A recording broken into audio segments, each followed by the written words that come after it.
IT job కోసం try చేస్తున్నారా? Coding ట్యూటర్లో ట్రైనింగ్ తో పాటు stipend and 100% job guarantee. Hi hello నమస్తే welcome back to Suman TV. Kolkata incident జరిగి 17 రోజులు అవుతున్నప్పటికీ కూడా ఈ కేసులో ఎటువంటి క్లారిటీ ఇప్పటివరకు రాలేదు. రోజుకు ఒక ట్విస్ట్ చూస్తూనే ఉన్నాము. న్యూస్లో కానీ ఆర్టికల్స్ అందరూ కూడా ఫాలో అవుతున్నారు. ఇందులో ఈసారి ఏంటంటే ఈ కోల్కతా ఇన్సిడెంట్ పైన ప్రతి ఒక్కరు కూడా సోషల్ యాక్టివిస్టే కానీ, స్పీకర్సే కానీ, సైకాలజిస్టులే కానీ, మోటివేషనల్ స్పీకర్సే కానీ అందరూ కూడా ఏంటంటే ఈ న్యూస్ని పిన్ టు పిన్ ఫాలో అవుతూ అప్డేట్స్ ఇవ్వడం అయితే చూస్తూనే ఉన్నాం. ఈరోజు మరి ఈ యొక్క ఇన్సిడెంట్ పైన మాట్లాడడానికి మన సుమన్ టీవీ స్టూడియోలో ఉన్నారు ఇంటర్నేషనల్ స్పీకర్ పాల్ ఇమాన్యుయల్ గారు. మరి సార్తో మాట్లాడదాము. ఈ న్యూస్ ఫాలో అవుతున్నారు సార్ కూడా. మరి ఈరోజు అప్డేట్ ఏంటంటే ఎవరైతే ఆర్జేకర్ ఎక్స్ ప్రిన్సిపల్ సందీప్ ఘోష్ ఉన్నారో ఆయన యొక్క సభ్యత్వాన్ని ఐఎంఏ రద్దు చేసింది. మరి ఏంటి ఈ పరిణామం అనేది ఎలా చూడొచ్చు దీన్ని? అంటే ఇది ఒక మంచి ఇన్సిడెంట్ అనుకోవచ్చా ఈ కేసులో జరుగుతున్నటువంటి క్రమంలో? సార్తో మాట్లాడదాం. నమస్తే సార్. నమస్తే నవీన గారు. Thanks for coming to Suman TV sir.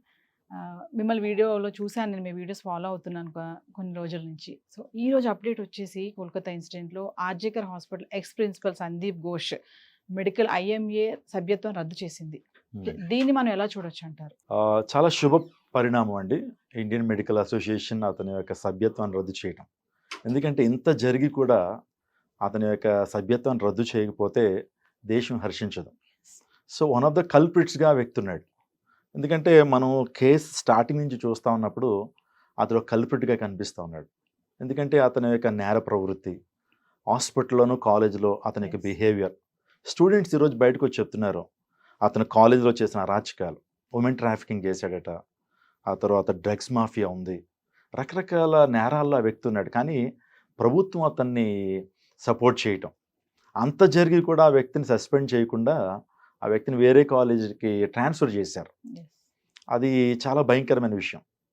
ఆ వ్యక్తి యొక్క సభ్యత్వం రద్దు చేయటం, అతని మీద ఎఫ్ఐఆర్ నోట్ చేయటం, ఇవన్నీ కూడా జరుగుతూ ఉన్నాయి. ఎందుకంటే అతడు ఒక భయంకరమైనటువంటి పరిస్థితుల్లో వాళ్ళందరినీ ఎంకరేజ్ చేసినట్టు, ఈ యొక్క హత్య వెనకాల ఆ వ్యక్తి ఉన్నట్లుగా సిబిఐ చెప్తా ఉంది. మోరోవర్ అనేక మంది విశ్లేషకులు చెప్తా ఉన్నారు. అది శుభ పరిణామం అండి. కొన్ని వైద్య సంఘాలు ఈ డాక్టర్ పైన కఠిన చర్యలు తీసుకోవాలని కూడా ప్రధాన డిమాండ్ చేస్తున్నారు సార్. దీన్ని ఎలా చూడొచ్చు? అబ్సల్యూట్లీ అండి, ఖచ్చితంగా తీసుకోవాలి. ఎందుకంటే ఈ హత్య, ఈ యొక్క రేప్ ఏదైతే ఉందో అది ఒక కుటుంబానికి సంబంధించింది కాదు, మొత్తం దేశంలో ప్రతి కుటుంబానికి సంబంధించింది. నేను కూడా అదే చెప్తున్నాను, ప్రతి ఒక్కరు రెస్పాండ్ అవ్వాలి, ప్రతి ఒక్కళ్ళు కూడా వారి ప్రతిస్పందన తెలియజేయాలి. కులాలకు అతీతంగా, మతాలకు అతీతంగా, భాషలకు అతీతంగా అనేక మంది ముందుకు రావాలి. నిజంగా మెడికల్ సంఘాలు అలా చేయటంలో, ఎందుకంటే రాబోతున్న దినాల్లో ఈ రోజున మెడికల్ స్టూడెంట్స్కి, మెడికల్ డాక్టర్స్కి, జూనియర్ డాక్టర్స్కి భద్రత లేని పరిస్థితి. ఎందుకంటే వారు నైట్ టైమ్స్ వర్క్ చేస్తుంటారండి. సో ఖచ్చితంగా వారికి భద్రత కావాలి. ఈ విషయాల్లో మనం మౌనంగా ఉంటే, ఈ విషయాల్లో మనం ప్రొటెక్ట్ చేయకపోతే రాబోతున్న దినాల్లో కూడా ఇటువంటి కార్యాలు జరగచ్చు, ఇటువంటి సంఘటనలు చోటు చేసుకోవచ్చు. ఖచ్చితంగా వారు ముందుకు రావాలి.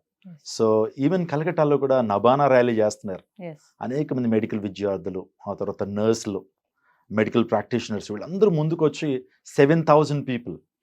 వారు నబానా అంటే ఏంటంటే వారు సెక్రటేరియట్ అండి, మొత్తం అన్నీ అక్కడే ఉంటాయి. నబానా బిల్డింగ్లో, నబానా కాంపౌండ్లో మొత్తం అన్ని డిపార్ట్మెంట్స్ అక్కడ ఉంటాయి. అక్కడికి వెళ్ళి ప్రొటెస్ట్ చేస్తున్నారు. వాళ్ళని అడ్డుకోవడానికి ప్రయత్నం చేస్తూ ఉన్నారు మమతా బెనర్జీ గవర్నమెంట్. సో చేయాలండి ఖచ్చితంగా, ఎందుకంటే నేరస్తులకి శిక్ష పడాలి. ఇదే వేరే కంట్రీస్లో అయితే విత్ ఇన్ 1 వీక్ 10 డేస్లో వారిని ఉరేసేయటం చేస్తారు. సార్ మరి కొన్ని న్యూసెస్ చూస్తున్నాం, మమతా బెనర్జీ రాజీనామా చేయాలి, దిగిపోవాలి గవర్నమెంట్ అని కూడా అంటున్నారు. దీన్ని మీ అనాలైసిస్లో ఏం చెప్తారు? ఖచ్చితంగా అండి, ఎందుకంటే ఇప్పుడు ఈ కేసుని పొలిటికల్ పార్టీస్ కాకుండా బ్యూరోక్రాట్స్కి అప్పగించాలి. అప్పుడు మన న్యాయం జరుగుతుంది. ఖచ్చితంగా ఆమెను ప్రక్కకి తొలగించి, లేకపోతే ఆమె విధుల్లోంచి ప్రక్క తొలగించడం ద్వారా ఈ కేసు అంతా కూడా బ్యూరోక్రాట్స్ చేతిలోకి వెళ్తుంది. ఖచ్చితంగా న్యాయం జరుగుతుంది. ఈ ఐఎంఏ ఇన్వెస్టిగేషన్లో మెయిన్ ఏంటంటే ఈ సభ్యత్వం రద్దు చేయడం గల కారణం ఈ బాధితురాలు పేరెంట్స్ ఎవరైతే ఉన్నారో వాళ్ళ పట్ల ఈ డాక్టర్ ప్రిన్సిపల్ ఎవరైతే ఉన్నాడో సరిగ్గా ఆన్సరబుల్గా లేకపోవడము, ఆ కేసుని సాల్వ్ చేసే విషయంలో కానీ, వాళ్ళు అడిగిన క్వశ్చన్స్కి కానీ, మీరు అన్నట్టుగా దీన్ని సూసైడ్గా చిత్రీకరించారని మన ఆర్టికల్స్ కూడా చూస్తున్నాం. సో ఇది మెయిన్ రీజన్ అని కూడా చెప్పొచ్చు దీంట్లో, సభ్యత్వం రద్దు చేయడంలో. దీన్ని ఎలా? ఎగ్జాక్ట్లీ అండి, ఫ్రమ్ స్టార్టింగ్ నుంచి కూడా, ఫ్రమ్ బిగినింగ్ అతని యొక్క బిహేవియర్ చాలా అనుమానాస్పదంగా ఉంది. దాన్ని సూసైడ్గా చిత్రీకరించడానికి ప్రయత్నం చేశాడు. ఆ తర్వాత మొదట అనుమానాస్పద స్థితిలో ఉన్నాడని చెప్పడం జరిగింది. అతను పోలీసులతో కుమ్మక్క అవ్వటం, ఆ తర్వాత ఇంకా ఆలోచన చేస్తే ఆ యొక్క సంజయ్ రాయ్తో కూడా ఈ వ్యక్తికి వ్యక్తిగత అనుబంధం ఉండటం, ఎస్. ఇవన్నీ చూస్తూ ఉన్నప్పుడు మనకు ఒక క్లియర్గా అర్థమవుతా ఉంది ఈ వ్యక్తి వన్ ఆఫ్ ద కల్ప్రిట్స్గా కనబడుతున్నాడు. ఎస్. మోరోవర్ ఏంటంటే హాస్పిటల్లో చాలా భయంకరమైన దారుణాలు జరిగినాయండి. సుమారుగా RG Kar hospital 138 years long experience ఉంది. ఎస్. హాస్పిటల్ చాలా పురాతన, most ancient hospital, first private hospital and college. Yes. So ఆ కాలేజ్లోనే ఈ వ్యక్తి చదువుకున్నాడు, ఈ కాలేజ్లోనే ప్రిన్సిపల్ అయ్యాడు. చాలా భయంకరమైనటువంటి ఆ స్కామ్స్ అందులో చేశాడండి already. Yes. So women trafficking జరుగుతుంది ఆ కాలేజీలో. ఆ తర్వాత డ్రగ్స్ మాఫియా జరుగుతూ ఉంది. ఇంకో ప్రాముఖ్యమైన విషయం ఏంటంటే ఆ 3rd floorలోనట ఈ టీబీ మెడికేషన్ ఆ 3rd floorలో పెడతారట. ఎస్. పెట్టినప్పుడు ఈ వ్యక్తి ఏం చేస్తాడంటే ఈ మెడిసిన్ అంతా కూడా ఫారిన్కి ఎక్స్పోర్ట్ చేస్తున్నాడు. Hmm. సో ఎక్స్ప్లాయిట్ చేయటం ద్వారా ఈ అమ్మాయి ఎవరైతే విక్టిమ్, ఎవరైతే అభయ ఉందో వాటన్నిటి చూసింది. చూసి సో ఆ అమ్మాయికి ప్రతిదీ కూడా తెలుసు.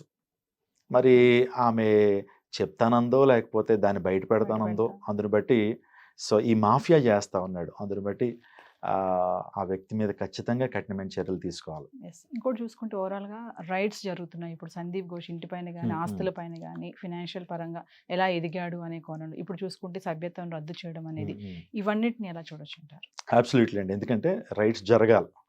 ఇప్పుడు ఐటీ రైట్స్ జరుగుతూ ఉన్నాయి. అతని ఎఫ్ఐఆర్లో కూడా అతని ఫినాన్షియల్ బ్యాక్గ్రౌండ్ అంతా కూడా ఎఫ్ఐఆర్లో నమోదు చేయడం జరిగింది. ఆ తర్వాత మోరోవర్ ఇంకోటి ఏంటంటే ఈడీ కేసులు కూడా పడ్డాయండి. ఎస్. ఖచ్చితంగా అన్ని కేసులు అతని మీద వెయ్యాలి. అతని బ్యాక్గ్రౌండ్ చెక్ చేయాలి. అతను ప్రీవియస్ ఎలా బిహేవ్ చేశాడు, తన కుటుంబంతో ఎలా ఉన్నాడు, ఆ తర్వాత లేడీ డాక్టర్స్ మీద తన యొక్క బిహేవియర్ ఏంటి, వీటినన్నింటినీ కూడా కూలంకషంగా పరిశీలన చేసినప్పుడు ఖచ్చితంగా ఆ వ్యక్తి ఎలాంటి వాడో ఎస్. సమాజానికి తెలుస్తుంది. తద్వారా తన నేర ప్రవృత్తి బయటపడుతుంది. ఖచ్చితంగా తనకి శిక్ష పడేటువంటి అవకాశాలు ఉంటాయి. బెంగాల్లో చూసుకుంటే ఇప్పుడు ప్రొటెస్టెంట్స్ కానీ ర్యాలీస్ కానీ చాలా ఉద్రిక్తంగా మారిపోయింది అక్కడ వాతావరణం. ఎక్కడ ఆపట్లేదు. వైద్యులు కానీ, జూడో డాక్టర్స్ కానీ, స్టూడెంట్సే కానీ, పేరెంట్సే కానీ, ఇంకా కొన్ని సంఘాల సభ్యులు కూడా ఉన్నారు ప్రొటెస్టెంట్స్లో. ఇవన్నీ కూడా అక్కడ కొంచెం ఫైర్ లానే ఉంది వెస్ట్ బెంగాల్లో చూసుకుంటే అవునండి, మనము. అవును. దీన్ని ఎలా అంటారు? So not only in Bengal అండి, మొత్తం ఎంటైర్ నేషన్ ఈ రోజున కొంతమంది ముందుకు రాకపోవచ్చేమో కానీ ప్రతి Yes. ఒక్కరు కూడా రగిలిపోతున్నారు. ఎందుకంటే అది అక్కడ జరిగింది, కానీ మన ప్రాంతంలో జరగదని గ్యారంటీ ఏముంది? సో ఖచ్చితంగా నబానా ర్యాలీ చేస్తున్నారు. నేను చెప్పాను ఇందాక 7,000 పీపుల్ ముందుకు వచ్చి ర్యాలీలు చేస్తున్నారు. కానీ ప్రభుత్వం వారికి సహకరించట్లా.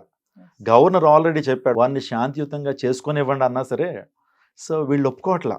వారి మీద గ్యాస్ ప్రయోగిస్తున్నారు, ఆ తర్వాత చిన్న చిన్న బాంబ్స్ ప్రయోగిస్తూ ఉన్నారు, ఆ రబ్బర్ బాంబ్స్ ప్రయోగిస్తూ Yes. ఉన్నారు. ఎలాగన్నా అరికట్టేయాలి. ఎందుకంటే సో ఈ చిన్న యాజిటేషనే పెద్దదైనప్పుడు ప్రభుత్వాలు కూడా పడిపోవచ్చు అండి. Yes. ఇప్పుడు భయంకరమైన వ్యతిరేకత మమతా గవర్నమెంట్ మీద రావటం గమనిస్తున్నారు. ఆమె ప్రభుత్వం పడిపోయేటువంటి అవకాశాలు కూడా ఉంటాయి. Yes. అందుని బట్టి ఖచ్చితంగా ఈ యొక్క నబానా ర్యాలీ ఏదైతే ఉందో అది ఖచ్చితంగా సక్సెస్ అవుతుంది. దోషులు ఖచ్చితంగా బయటకు వస్తారు.